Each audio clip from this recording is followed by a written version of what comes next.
may nakita ako na plano ng China na gagamitin yung hypersonic missile. Hindi naman nila iniisip na lulusob dito sa Pilipinas yung katakot-takot na army nila, mga navy nila. Hindi ganoon. Ang plano, air. At ang plano yung hypersonic missile at nakatakda na yung 25 na target nila. Kitang-kita na. Ang sabi ng US, hindi daw nila kaya labanan yung hypersonic missile. Mas lalo akong ninervyos kasi akala ko kapag missile, meron yung ibang bansa yung tinatawag na Iron Dome, hindi makapasok yung missile.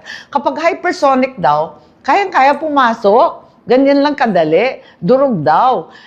Ano bang klase yun? Kasi sa pagbabasa natin, may mga Brahmin missile na sa Batanes, pati sa Subic. So yung dalawang yun ang uunahin kasama ng Ilocos kasi may mga live fire na balikatan. Nakakatakot